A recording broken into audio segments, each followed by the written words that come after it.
लोकप्रशासनाची व्याप्ती किंवा scope of public administration आपल्याला पाहायचं आहे. हे कुठपर्यंत त्याचा प्रभाव आहे, किती प्रभाव आहे. मी कॉलेजला होतो, मी शाळेत होतो. अगदी 90 सालापर्यंत तुम्ही म्हणू शकता. तर 90 सालापर्यंत भारतामध्ये लोकप्रशासनाचा प्रभाव प्रचंड होता. त्या एकूण सगळ्या जगामध्येच लोकप्रशासनाचा प्रभाव जास्त होता. तो हळूहळू नंतर कमी होत गेला. उदारीकरण, जागतिकीकरण आणि खाजगीकरण या तीन संकल्पनांमुळे लोकप्रशासनाची व्याप्ती कमी होत चाललेली दिसते किंवा लोकप्रशासन बदलताना दिसतं. डेव्हलपमेंट ॲडमिनिस्ट्रेशन, तर डेव्हलपमेंट ऑफ ॲडमिनिस्ट्रेशन हे मोठ्या प्रमाणावरती झालेलं दिसतं. त्याच्यामध्ये पब्लिक ॲडमिनिस्ट्रेशनमध्ये खाजगी उद्योगांमधली बरीचशी तत्त्व आणि तंत्र आणण्याचा प्रयत्न होताना दिसतो. खाजगी उद्योगांसारखी कॉम्पिटिशन याच्यामध्ये आणावी वगैरे वगैरे सगळं आता चर्चा दिसते आहे. न्यू पब्लिक ॲडमिनिस्ट्रेशन वगैरे वगैरे विषय आहेत, ते आपण पाहायचे आहेत. तोंड ओळख तरी करून घ्यायची आहे प्रत्येक गोष्टीची. पण सध्या आपण एकूण लोकप्रशासनाची आत्ताची स्थिती काय आहे, किती व्याप्ती आहे ते पाहायचे. Administration is from cradle to grave, पाळण्यापासून थडग्यापर्यंत सगळीकडे लोकप्रशासन असतं. लोकप्रशासनाचं अस्तित्व जाणवतं असं म्हणतात. लोकप्रशासन सगळ्यात मोठी गोष्ट कोणती करत असेल तर संरक्षण देणं आणि कर आकारणी करणं. अर्थात संरक्षण द्यायचं म्हणजे त्याच्यासाठी सैन्य उभं करावं लागेल, त्याच्यासाठी पोलीस यंत्रणा, न्यायालय, तुरुंग हे सगळ्या गोष्टी उभ्या कराव्या लागतात. बरंचसं तंत्रज्ञान तुम्हाला विकसित करावं लागतं, तर त्याच्यासाठी पैसा लागतो आणि तो पैसा ज्यांचं संरक्षण करायचं आहे त्यांच्याकडूनच घेतला पाहिजे, हे साधं तत्त्व आहे. त्याच्यामुळे कर आकारणी आणि संरक्षण हे राज्याची खूप प्राचीन काळापासूनची कर्तव्य आहेत. गृह खातं, लष्कर आणि महसूल खातं हे राज्यामध्ये पहिल्यापासून आहे. बाकीची कोणती खाती असतील किंवा नसतील, शिक्षण खातं असेल किंवा नसेल, सांस्कृतिक खातं असेल किंवा नसेल, पण संरक्षण खातं, गृह खातं, महसूल खातं, रेव्हेन्यू डिपार्टमेंट हे असायलाच हवं. तर राज्य तुम्हाला सर्व प्रकारचं संरक्षण पुरवतं, अंतर्गत आणि बाह्य शत्रूपासून, चोर दरोडेखोरांपासून, दंग्याधोप्यांपासून आणि बाह्य आक्रमणापासून. पाकिस्तानचं आक्रमण, चीनचं आक्रमण. लष्कर सज्ज आहे, लष्कर तिथे जाऊन भिडतं, लष्कराचे सैनिक आपला जीव गमावतात. लष्कर तुमच्या आमच्यातूनच उभं राहतं, पण अर्थात त्यांची तयारी करून घेणं, त्यांना प्रशिक्षण देणं हे सगळं काम राज्यसंस्था करताना दिसते, म्हणजेच लोकप्रशासन करताना दिसतं. केवळ चोर दरोडेखोर आणि शत्रूंपासून संरक्षण असं नाही, तर नैसर्गिक आपत्ती आणि रोगराईंपासून संरक्षणाची जबाबदारी सुद्धा लोकप्रशासनाची आहे असं समजलं जातं. आत्ताच्या कोरोना क्रायसिसमध्ये तुम्हाला ही गोष्ट अगदी स्पष्ट जाणवते आहे. हे जगभरची सरकारं लस शोधण्यासाठी प्रयत्न करत आहेत. रशियन सरकारने घोषणा केली की आम्ही लस शोधलेली आहे. तर त्याचा गाजावाजा खूप झाला, परंतु परिणाम त्याचा अजूनही फारसा कुठे पॉझिटिव्ह असा दिसत नाही आहे. पण प्रत्येक सरकार या कोरोना व्हायरसच्या क्रायसिसमध्ये लढण्यासाठी तयार आहे हे दिसतं. आता मगाशी आपण म्हटलं की क्रेडल टू ग्रेव्ह, तर बर्थ सर्टिफिकेटपासून सुरुवात होते. जन्मल्यानंतर पहिल्यांदा तुम्हाला गरजेचं काय आहे की तुमच्या मुलाची जन्माची नोंद झाली पाहिजे. हे बर्थ सर्टिफिकेट कायम आयुष्यभर तुम्हाला लागत राहतं. तुम्ही शाळा कॉलेजांमध्ये गेलात तिथे लागणार, तुम्ही नोकरीच्या ठिकाणी गेलात तिथे लागणार, तुम्हाला पासपोर्ट काढायचा असेल तर तिथे लागणार आणि विशेष म्हणजे दुसऱ्या देशात जायचं असेल, व्हिसा घ्यायचा असेल, तर तुम्हाला पहिल्यांदा विचारतील काय? तर तो बर्थ सर्टिफिकेट. कुठे जन्माला आलात, किती साली, किती तारखेला, हे महत्त्वाचं आहे. ते सरकारने प्रमाणित केलेलं असलं पाहिजे. डेथ सर्टिफिकेट शिवाय बराच म्हणजे बॉडी डिस्पोज पण तुम्हाला करता येत नाही. तर तो गुन्हा मानला जातो. म्हणजे जन्म असो व मृत्यू, सरकारशी तुमचा संबंध आहे. आयुष्यभर तुम्हाला सरकार हेल्थ फॅसिलिटीज पुरवतं. छोट्या छोट्या खेड्यांमध्ये प्रायमरी हेल्थ सेंटर्स असतात. आपण आधीच्या एका व्हिडिओमध्ये पाहिलेलं होतं. आणि मोठे हॉस्पिटल्स पण असतात. पोलिओ लसीकरणाची योजना, पल्स पोलिओ स्कीम असं त्याला म्हणायचे. सहसा रविवार धरून ही योजना कित्येक वर्ष सरकारने राबवली. शाळा कॉलेजांमधली मुलं, NSSची मुलं, NCCची मुलं त्याच्यामध्ये सहभागी झाली आणि भारतातून पोलिओ हद्दपार झालेला तुम्हाला दिसतो. म्हणजे पोलिओचं लसीकरण करणं ही सरकारने आपली जबाबदारी मानलेली होती. आदिवासींना व्हिटॅमिन्सच्या गोळ्या काही भागामध्ये दिल्या जातात. ए व्हिटॅमिनची कमतरता त्याच्यामुळे बऱ्याच ठिकाणी त्यांना रातांधळेपणा येतो. म्हणजे दिवसा दिसतं पण अंधार पडायला लागला की दिसत नाही. म्हणजे अगदी मेणबत्तीचा प्रकाश असेल किंवा इलेक्ट्रिकच्या दिव्याचा प्रकाश असेल त्याच्यामध्ये पण त्यांना दिसत नाही. त्याला रातांधळेपणा असं म्हणतात. किंवा कलर ब्लाइंडनेस, कलर समजत नाहीत, दिसत नाहीत. तर असे जे काही रोग आहेत ते ए विटॅमिनच्या कमतरतेमुळे होतात. त्यामुळे ए विटॅमिनच्या गोळ्या वाटपाचं काम सरकार करतं. तुम्ही शाळेत असताना तुमचं मेडिकल चेकअप झालेलं तुम्हाला आठवत असेल आणि मग तिथे तुम्हाला काही औषधं पण दिली जायची, अशक्त असाल तर, किंवा काही त्यांना रोग काही सापडला किंवा काही लक्षणं दिसली तर ते पुढच्या तपासणीसाठी जा असं सर्टिफाय करून द्यायचे किंवा लिहून द्यायचे. प्रकाश बाबा आमटे नावाचा एक चित्रपट आहे. प्रकाश आमट्यांच्यावरतीच तो चित्रपट आहे. ते एक व्हॉलंटरी ऑर्गनायझेशन, स्वयंसेवी संस्था किंवा NGO त्याला म्हणतो आपण, ते चालवतात. बाबा आमट्यांपासून त्यांच्या घराण्यामध्ये ती परंपरा आहे. त्यांनी आदिवासींसाठी बरंच काम केलेलं आहे. सरकार हल्ली अशा स्वयंसेवी संस्थांना सुद्धा मदत करताना दिसतं. म्हणजे सरकारला जाणीव झाली आहे की आपण सगळ्या ठिकाणी पोहोचू शकत नाही. स्वयंसेवी संस्था पोहोचतात. जरी पोहोचलं तरी जी काम करण्याची जिद्द लागते ती सरकारी नोकऱ्यांमध्ये असेलच असं नाही. ती स्वयंसेवी संस्थांच्या कार्यकर्त्यांमध्ये असू शकते. म्हणून त्यांना फंड देऊन त्यांच्याकडून काही योजना राबवल्या जातात. म्हणजे सरकार आता तिथपर्यंत पण जाऊन पोचलेलं आहे. व्हॉलंटियर ऑर्गनायझेशन असलं तरी ते हल्ली सरकारकडे रजिस्टर केलं की सरकारच्या काही योजनांचा फायदा त्यांना मिळू शकतो. तुम्हाला एखादं मूल दत्तक घ्यायचं आहे तरीसुद्धा तुम्हाला इथे जी लिंक दिली आहे, सेंट्रल ॲडॉप्शन रिसोर्स ऑथॉरिटी, तिथे ऑनलाईन सगळ्या गोष्टींची नोंद करावी लागते आणि मग तुम्हाला मूल दत्तक घेता येतं.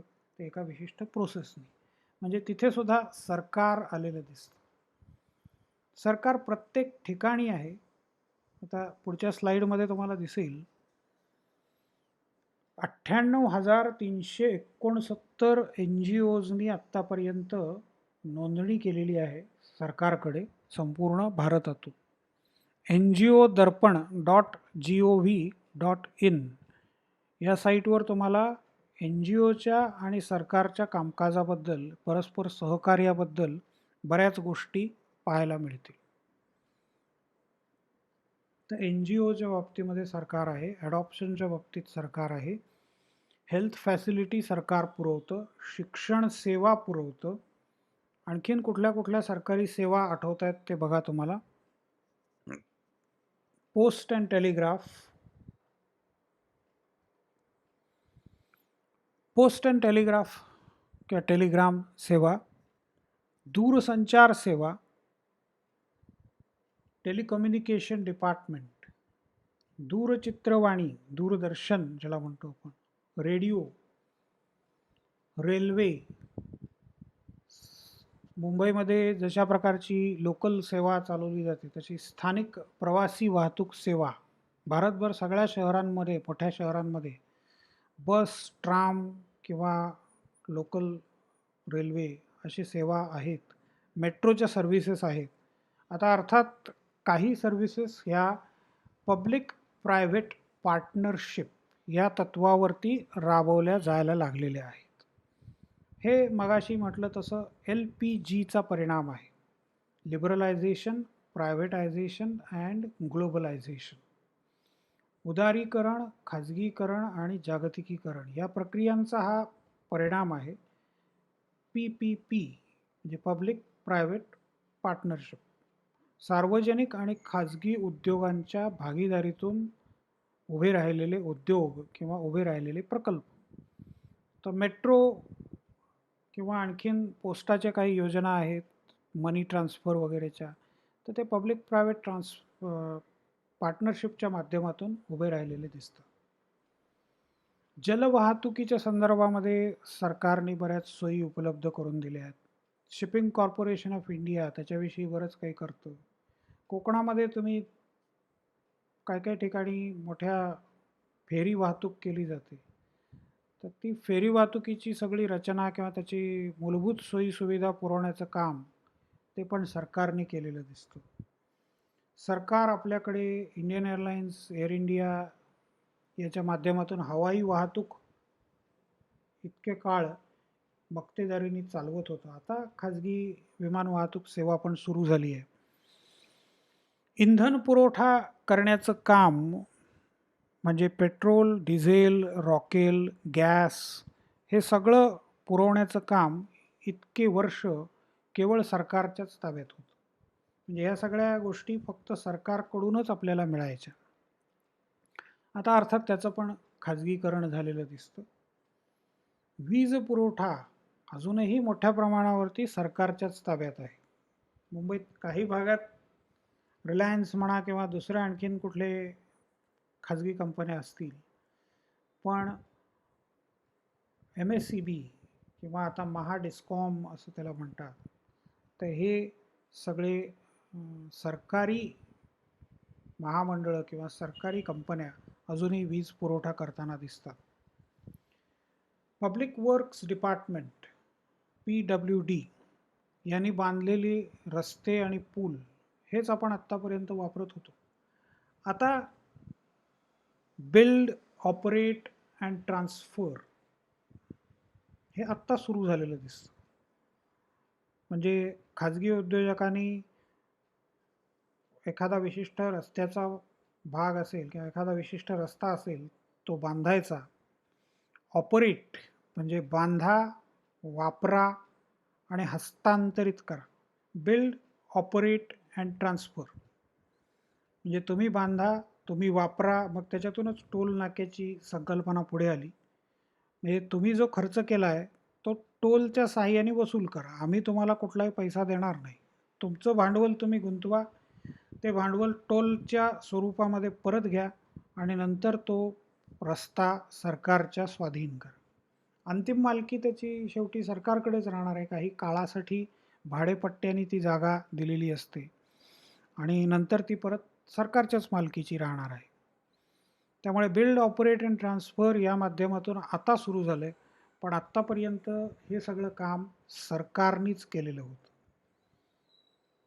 स्वातंत्र्य मिळाल्यानंतर जवाहरलाल नेहरूंनी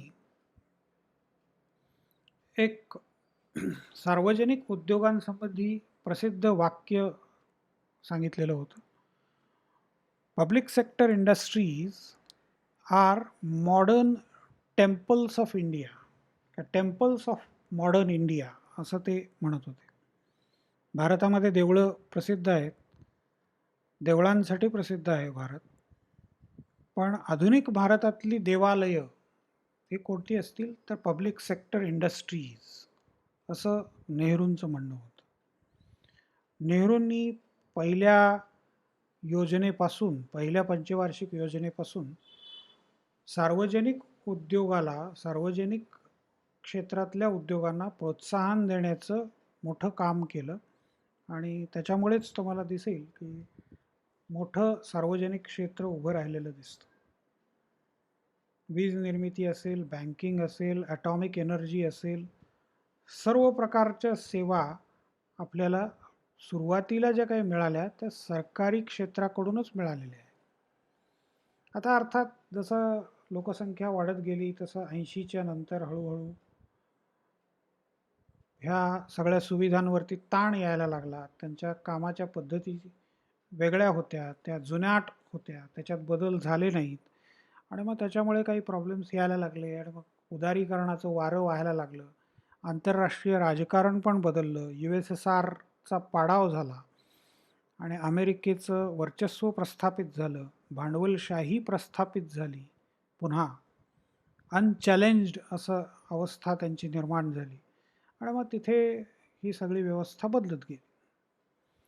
पण शिक्षणाच्या सुविधा आजही बालवाडीपासून IIT पर्यंत आणि मोठ्या मोठ्या मेडिकल कॉलेजेसपर्यंत सरकार सर्व शिक्षणाच्या सुविधा पुरवतं.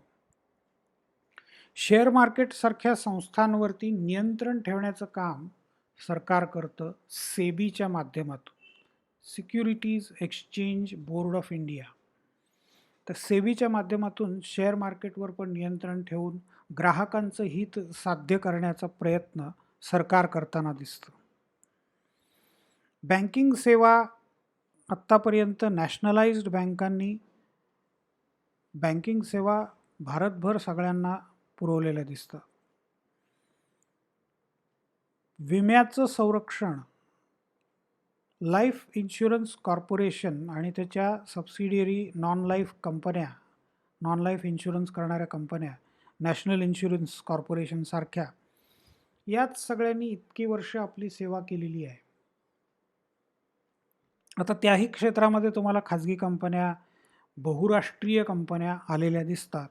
पण इतकी वर्ष विम्याचं संरक्षण, विमा म्हणजे LIC, हे समीकरण झालेलं दिसत होतं.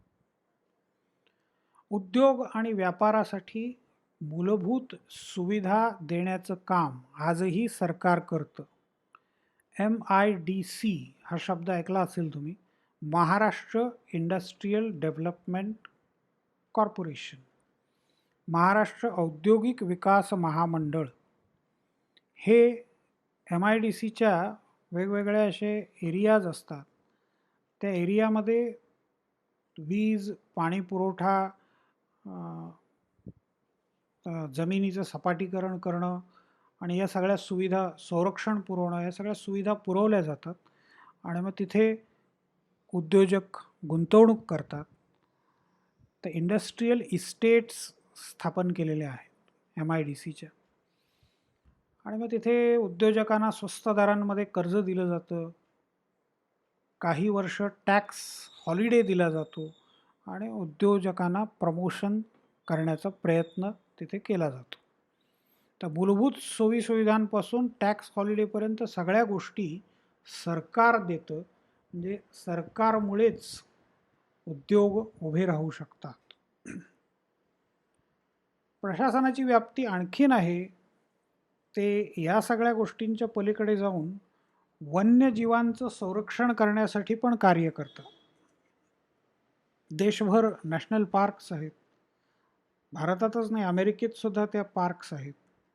अभयारण्य आहेत, व्याघ्र प्रकल्प आहेत, पक्ष्यांसाठीची अभयारण्य आहेत. सोलापूर जिल्ह्यामध्ये माळढोक नावाचा एक पक्षी आहे. तर या माळढोकसाठीचं अभयारण्य उभं केलेलं आहे. म्हणजे त्यांना अभय मिळेल. म्हणजे तिथे शिकाऱ्यांना परवानगी नाही, तिथे घर बांधायला परवानगी नाही, सामान्य माणूस तिथे जाऊ शकत नाही. म्हणजे त्यांनी निश्चिंतपणे तिथे राहावं, त्यांची पॉप्युलेशन वाढावी आणि एकूण निसर्गाचा समतोल बॅलन्स जो आहे तो राहावा, हा प्रयत्न सरकार करताना दिसतं. सरकारचा आणखीन एक विभाग आहे, त्याला पुरातत्व विभाग असं म्हणतात, आर्किओलॉजी डिपार्टमेंट, आर्किओलॉजिकल डिपार्टमेंट. तर हे जे पुरातत्व विभाग आहे ते इतिहास संशोधनाचं काम करतात. हे खरं तर तसं सरकारचं काम नाही आहे, परंतु त्यामध्ये पण सरकारने लक्ष घातलं. आपली प्राचीन संस्कृती, इतिहास ते जपण्याचं काम पण सरकार करताना दिसतं. क्रीडा विभाग, जगभरची सरकारं तुम्हाला दिसेल की खेळाला प्रोत्साहन देण्याचं काम करतात. ऑलिम्पिक्स किंवा एशियाड किंवा प्रादेशिक किंवा राष्ट्रीय पातळीवरच्या स्पर्धा, राज्य पातळीवरच्या स्पर्धा, जिल्हा पातळीवरच्या स्पर्धा, अशा अनेक स्पर्धा सरकार घेताना दिसतं.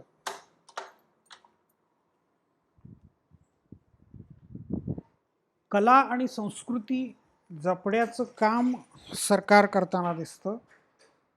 त्याच्यासाठी चित्रपटांच्या वरती पण खर्च केला जातो, डॉक्युमेंटरीज काढल्या जातात, चित्रपटांना पुरस्कार देण्याचं काम केलं जातं, नॅशनल फिल्म अवॉर्ड्स आहेत, कलाकारांना देणग्या दिल्या जातात, कलाकारांना स्वस्त दरामध्ये घर दिलं जातं, त्यांना परदेशात जाऊन काही शिकायचं असेल तर त्यासाठी निधी दिला जातो, त्यांच्या कार्यक्रमांचं आयोजन भारतभर किंवा भारताच्या बाहेर करण्याचं, भारतीय कलेचा सांस्कृतिक महोत्सव अशासारखे संकल्पना सरकार मांडत राहतं आणि कला आणि संस्कृती विकसित करण्याचा प्रयत्न करतं. पर्यटनाच्या क्षेत्रामध्ये सरकारने बरंच काम केलेलं दिसतं. महाराष्ट्र सरकारचं जर बघायचं झालं तर MTDC, Maharashtra tourism development corporation, MTDCचे रिसॉर्ट्स महाराष्ट्रात सर्व चांगल्या पर्यटन स्थळावरती आहेत. काही पर्यटन स्थळं जाणीवपूर्वक विकसित करण्यात आलेली आहेत. आता दिवे आगर तुम्ही ऐकलं असेल की तिथल्या देवळामध्ये एक मूर्ती सापडली आणि मग नंतर तिथलं ते देऊळ आणि मग तो आजूबाजूचा परिसर आणि मग ते किनारा, हे सगळंच लोकांच्या नजरेमध्ये यायला लागलं आणि एक मोठा टुरिस्ट स्पॉट डेव्हलप झाला. तर या प्रकारे पर्यटनाला प्रोत्साहन देण्याचं ते काम करतात. त्याच्या पलीकडे विज्ञान आणि तंत्रज्ञान याच्या विकासासाठी सरकारने भारतामध्ये तरी आपल्याला सतत प्रयत्न केलेले दिसतात. टेक्नॉलॉजी याचं सगळ्यात मोठं उदाहरण तुम्हाला सॅम पित्रोडाचं घेता येईल. राजीव गांधींच्या काळामध्ये पंतप्रधान राजीव गांधी नेहमी म्हणायचे की भारताला 21व्या शतकात न्यायचं आहे, 21व्या शतकासाठी तयार करायचं आहे. मग त्याच्यासाठी संगणक क्रांती घडवून आणली पाहिजे. त्यांनी जाणीवपूर्वक संगणक क्रांती घडवून आणली. संगणकासाठी आणि इंटरनेटसाठी नेटवर्किंग लागतं, त्याच्यासाठी चांगल्या प्रकारच्या टेलिकम्युनिकेशन फॅसिलिटीज पाहिजे. तेव्हा सुरुवातीला त्याच्यावरती भर दिला गेला. तर सॅम पित्रोडा यांना त्याचं श्रेय सगळं दिलं जातं. तर इथली टेलिकम्युनिकेशन सिस्टीम पूर्णपणे बदलून टाकण्यात आली, त्याचा कायापालट झाला. ऑप्टिकल फायबर केबल सगळीकडे लावण्यात आली. BSNLचं ऑप्टिकल फायबर केबलचं नेटवर्क सगळ्यात मोठं आहे. त्याच्यानंतर STD फॅसिलिटी पुरवण्यात आली, सबस्क्रायबर्स ट्रंक डायलिंग. म्हणजे दूरवर तुम्हाला दुसऱ्या गावामध्ये फोन करायचा आहे तर पूर्वी ट्रंक डायलिंग असायचं. म्हणजे तुम्ही ऑपरेटरला कॉल करा, मग ऑपरेटरला सांगा की मला साताऱ्याला कॉल करायचा आहे, साताऱ्याचा हा नंबर आहे. ऑपरेटर त्याच्याकडे काय क्रम असेल किंवा त्याला जेव्हा वेळ असेल तेव्हा साताऱ्याला कॉल लावेल. साताऱ्याच्या माणसाला सांगेल की तुमचा 1 तासाने एक कॉल फिक्स करण्यात आलेला आहे, तर तुम्ही लक्ष देऊन राहा. तासाभरात तुम्हाला मुंबईवरून कॉल येईल आणि मुंबईच्या माणसाला सांगितलं जायचं की तुमचा 11 वाजताचा कॉल बुक झालेला आहे. मग 11 वाजता दोन्हीकडचे बेल वाजायचे आणि मग ऑपरेटरमध्ये ऐकू शकायचा आणि दोघांचे एक्सचेंज व्हायचं. मॅन्युअली ऑपरेटेड एक्सचेंजेस होते. मग त्याच्यात काही फ्रॉड होत असेल किंवा त्याच्यात काही माहिती लीक होत असेल हे पण शक्यता होती आणि ते सगळं संथपणे चालायचं. म्हणजे तुम्हाला बाहेरच्या गावामध्ये कॉल करायचा असेल तर तो कॉल आधी बुक करून वाट बघत थांबावं लागायचं. एस टी डी आल्यामुळे तुम्हाला एस टी डी कोड मिळाले, प्रत्येक छोट्या गावाला कोड मिळाला आणि मग मुंबईमधून बिहारमधल्या एखाद्या छोट्या गावाला सुद्धा तुम्ही मोबाईलवरून सहज कॉन्टॅक्ट करू शकता किंवा बिहारमधून केरळमध्ये, केरळमधून काश्मीरमध्ये कुठेही तुम्ही फोन सहजपणे करू शकता. फोनच्या आधारावरती मग नंतर हळूहळू संगणक आणि इंटरनेट या सगळ्या गोष्टींचा प्रसार झाला. इंटरनेटचा प्रसार किंवा इंटरनेटचा उगम कसा झाला हे अमेरिकेतलं जर कथा तुम्ही पाहिली तर ती सरकारी प्रयत्नांमधूनच झालेलं आहे. लष्करासाठी अर्थात त्यांनी पहिल्यांदा ते सुरू केलं आणि मग नंतर आम जनतेसाठी ती सगळी व्यवस्था खुली केली. अंतराळ संशोधन भारतात तरी निदान हे सर्व सरकारच्याच ताब्यात आहे. म्हणजे सुरुवातीच्या काळामध्ये खाजगी उद्योजक हे तेवढे सक्षम नव्हते, तेवढं भांडवल त्यांच्याकडे नव्हतं की त्यांनी अंतराळ संशोधनामध्ये पैसे गुंतवावेत. आता अमेरिकेमध्ये आत्ता तुम्हाला दिसेल की बऱ्याच खाजगी कंपन्या पण आलेल्या आहेत आणि आता त्यांनी कमर्शियली काही प्रोजेक्ट सुरू केले आहेत. काही काही जण अशा आता चर्चा करायला लागले आहेत की चंद्रावर वसाहत स्थापन करायची, मंगळावर वसाहत स्थापन करायची किंवा चंद्र किंवा मंगळावरती टुरिझम. तर असल्या उद्योग आता अमेरिकेत खाजगी कंपन्या करताना दिसतात. पण भारतामध्ये अजूनही अंतराळ संशोधन हे सगळं सरकारच्या ताब्यात आहे. संपूर्ण राजकीय व्यवस्था चालवण्याची जबाबदारी ही सरकारचीच असते. दर 5 वर्षांनी निवडणुका घेणं, निवडणुकांसाठी जी संरक्षण व्यवस्था लागते किंवा एकूणच मतपेट्या किंवा मतदान यंत्र, मतदाना केंद्रावरचे अधिकारी, हे जे सगळी यंत्रणा लागते ती यंत्रणा तयार करण्याचं काम, ती उभी करण्याचं, ती राबवण्याचं काम हे परत लोकप्रशासनाचंच आहे. न्यायालय चालवली जातात, तुरुंग व्यवस्था आहे. शारीरिक आणि मानसिकदृष्ट्या अपंग व्यक्तींसाठी पण सरकार विशेष कार्यक्रम राबवतं, विशेष योजना राबवतं. कित्येक योजना आहेत अपंगांसाठी. अपंगांसाठी विशेष सवलती दिलेल्या आहेत, तरतुदी करण्यात आलेल्या आहेत, स्कॉलरशिप्स देण्यात आलेल्या आहेत. सामाजिक न्याय प्रस्थापित करण्यासाठी प्रयत्न केलेला आहे. अगदी अलीकडे काही ज्या योजना आहेत त्याच्यामध्ये घराघरांमध्ये गॅस सिलेंडर पोहोचवण्याचा प्रयत्न पण सरकारने केलेला दिसतो. तर हे सगळे प्रयत्न सरकार करत राहतं. ही एकूण प्रशासनाची व्याप्ती आहे. सुरुवातीला म्हटलं आपण तसं, फ्रॉम क्रेडल टू ग्रेव्ह. आता पुढचा मुद्दा पाहायचा आहे तो म्हणजे प्रशासनाचं महत्त्व. काही लोकांना सरकारी म्हणजे सगळं मागासलेलं, अप्रगत, भ्रष्टाचाराने बरबटलेलं किंवा रेड टेपिझम त्याला म्हणतात, लाल फीत शाहीत अडकलेलं, संथपणे निर्बुद्धपणे चालणारं असं असतं, असं काही जणांचं ठाम मत आहे. त्याच्यामुळे सगळा कारभार खाजगी उद्योजकांकडे देऊन टाकावा म्हणजे सगळं सुरळीत चालेल असं बऱ्याच जणांना वाटतं. पण प्रत्यक्ष जगात आलेले अनुभव जे आहेत वेगवेगळ्या देशांमधले, त्याच्यामध्ये असं दिसतं की प्रशासनाला पर्याय नाही आहे. सरकारी प्रशासन किंवा लोकप्रशासनाला पर्याय नाही आहे. अमेरिकेने 2 झटके अनुभवले. अमेरिकेमध्ये जो ट्विन टॉवर्सचा हल्ला झाला 2001 मधला, 9/11 ज्याला म्हणतात, त्या 9/11च्या पूर्वी विमानतळांवरती सुरक्षा व्यवस्था अतिशय साधी आणि सोपी होती. म्हणजे तुमच्या वयाचे विद्यार्थी कॉलेजच्या वेळामध्ये कॉलेजचा वेळ झाल्यानंतर जो मोकळा वेळ असेल त्याच्यामध्ये 2-4 तासाची ड्युटी करायचे आणि विमानातून आलेल्या प्रवाशांचं स्वागत करायचे. संरक्षण, तपासणी असला काही प्रकार नसायचा. अमेरिकेला एक प्रकारचा असा एक अभिमान होता, की आम्हाला कोणी धक्का पोचवू शकत नाही. आमच्या भूमीवरती युद्ध कोणी करू शकत नाही, संघर्ष कोणी करू शकत नाही, आमची आगळीक कोणी करू शकत नाही. त्यामुळे सुरक्षा व्यवस्थेची काय गरज आहे? तर ते विद्यार्थी प्रवाशांचं स्वागत करायचे आणि अ, त्यांना आतमध्ये घ्यायचे. तपासणी वगैरे फारशी कडक अशी नव्हती.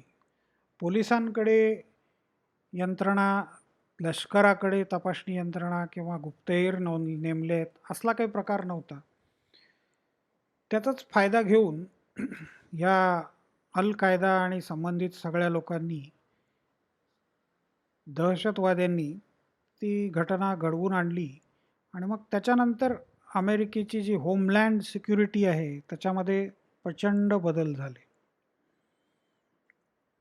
मग त्यांनी ते सगळं सरकारच्या ताब्यात घेतलं, लष्कराच्या ताब्यात दिलं, आणखीन काही केलं असेल आणि मग आता ते बऱ्यापैकी सुरळीत झालेलं तुम्हाला दिसतं. अमेरिकेत तसे मग हायजॅकिंग म्हणा किंवा अशा प्रकारचे विमानतळावरच्या दुर्घटना ह्या फारशा त्याच्यानंतर झालेल्या दिसत नाही. आता तिथे लोन वुल्फ टेररिझम नावाचा वेगळाच प्रकार पुढे आला आणि त्याला कसं तोंड द्यायचं तो आता अमेरिकेच्या पुढचा मोठा प्रश्न झालेला आहे. त्याच्यातूनही आता बऱ्यापैकी ते बाहेर येताना दिसत आहे. दुसरा झटका अमेरिकेला मिळाला तो म्हणजे फ्लोरिडा किंवा लुइझानिया यासारख्या राज्यांमध्ये पूर आले किंवा चक्रीवादळ आलं तर त्या ठिकाणी त्यांनी खाजगी कंपन्यांना कॉन्ट्रॅक्ट दिलं पुनर्वसनाचं. तर या खाजगी कंपन्यांमध्ये काही लोक असे होते की जे वर्णद्वेषी होते. मग त्यांनी तिथे बहुसंख्येने असलेल्या काळ्या लोकांच्याकडे दुर्लक्ष केलं. गोऱ्यांचं वर्चस्व मानणारे हे लोक तर काळ्यांना स्थान द्यायला तयार नव्हते, काळ्यांना महत्त्व द्यायला तयार नव्हते. त्यांची सेवा आम्ही करायची हे त्यांच्या डोक्यातच शिरत नव्हतं.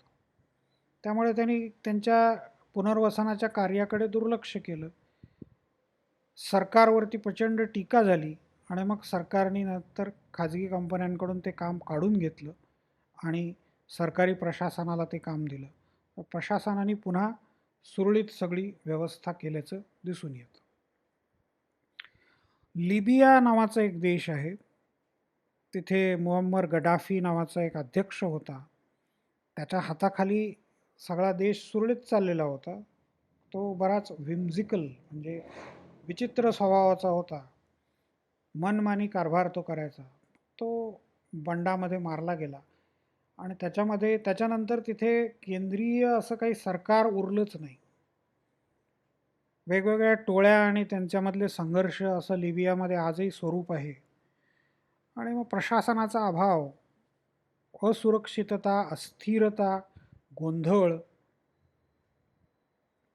लिबिया, इराक, आफ्रिकेतले काही मागास देश आहेत, सेंट्रल आफ्रिकन रिपब्लिक असेल, काँगो असेल किंवा दक्षिण अमेरिकेमधला व्हेनेझुएला असेल, कुठल्याही देशामध्ये, या सगळ्या देशांमध्ये भक्कम असं प्रशासन नाही आहे आणि त्याच्यामुळे तिथल्या लोक अगदी देशोधडीला लागलेले दिसतं. स्थैर्य त्या लोकांना लाभलेलं नाही आहे. कायदा आणि सुव्यवस्था अजिबात नाही. कुठल्याही प्रकारची शिस्त नाही आहे.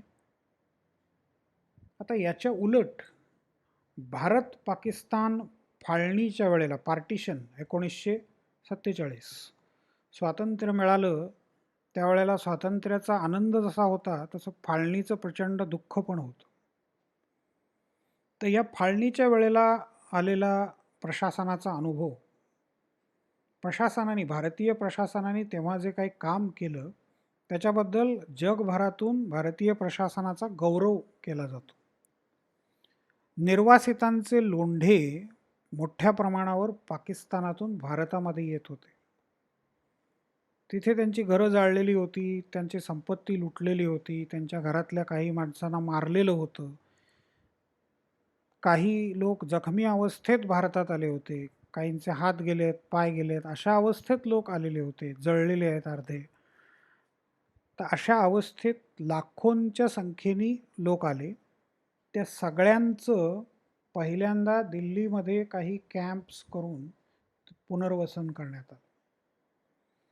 तिथे त्यांचा एक रेकॉर्ड त्यांचं तयार करण्यात आलं. ते रेकॉर्ड अर्थातच मॅन्युअली हाताने लिहून तयार केलेलं होतं. कॉम्प्युटर्स आजच्यासारखे नव्हते, इंटरनेट नव्हतं की इंटरनेटवर फॉर्म आहे तो भरा आणि नोंद करा, रजिस्टर करा, मोबाईलवर तुम्हाला OTP येईल, असले काही भानगडी नव्हत्या. सरळ साध्या प्लेन पेपरवरती रजिस्ट्रेशन करून घेतलं. त्या रजिस्ट्रेशनमध्ये त्या लोकांना विचारलं गेलं, त्यांची सर्व माहिती घेतली गेली. तुम्ही कुठून आलात, तुम्हाला भारतामध्ये कुठे राहावंसं वाटतं, तुमचा ओळखीचा भाग असेल, तुमची भाषा कोणती त्याप्रमाणे तुम्हाला सोयीचं वाटत असेल, तुमचे नातेवाईक त्या भागात असतील, तर असा कोणता भाग आहे की जिथे तुम्हाला राहण्याची इच्छा आहे, तुम्ही कोणता व्यवसाय करू शकता, तुमच्याकडे काय स्किल आहे, तुमचं शिक्षण किती झालं आहे, तुमच्या कुटुंबाची माहिती, डिपेंडंट किती आहेत, म्हातारे किती, मुलं किती, तरुण किती, सर्व प्रकारची माहिती गोळा केली आणि वर्षभराच्या आत प्रत्येकाला पाकिस्तानातून आलेल्या प्रत्येकाला भारतामध्ये त्याच्या इच्छेप्रमाणे सेटल केलं. त्यामुळे तुम्हाला भारतभर सगळ्या शहरातून कॅम्प्स दिसतील आणि त्या कॅम्पमध्ये तुम्हाला सिंधी लोक राहताना दिसतील. मुंबईमध्ये चेंबूरला कॅम्प आहे, चेंबूर कॅम्प एरिया असं म्हणतात. तर त्या भागात तुम्ही गेलात तर तुम्हाला दिसेल की सिंधी पंजाबी लोकांची संख्या जास्त आहे. तर मुंबईमध्ये आलेल्या सगळ्या निर्वासितांची, रेफ्युजीची व्यवस्था ही चेंबूर कॅम्पमध्ये करण्यात आली होती. तर ह्या गौरवास्पद कामगिरीबद्दल भारतीय प्रशासनाचा जगभर गौरव झाला. दुसरं प्रशासनाचं अगदी महत्त्वाचं लक्षात येण्यासारखं कार्य ते संयुक्त राष्ट्र शांतता दलामध्ये केलेलं कार्य, United nations piece Keeping force. Somalia नावाचा आफ्रिकेमधला देश आहे, तसंच दक्षिण सुदान, सुदानचे 2 तुकडे होऊन दक्षिण सुदान आणि सुदान असे 2 देश तयार झाले आणि नवीन देश असल्यामुळे राजकीय अस्थिरता, त्याच्यामुळे हिंसाचार प्रचंड. तर अशा ठिकाणी भारतातल्या आपल्या काही पोलिसांनी, लष्करी अधिकाऱ्यांनी कार्य केलं. त्याच्यापैकीच एक पोलीस अधिकारी धनश्री करमरकर मुंबई पोलीस दलामध्ये त्या कार्यरत आहेत, अजूनही आहेत.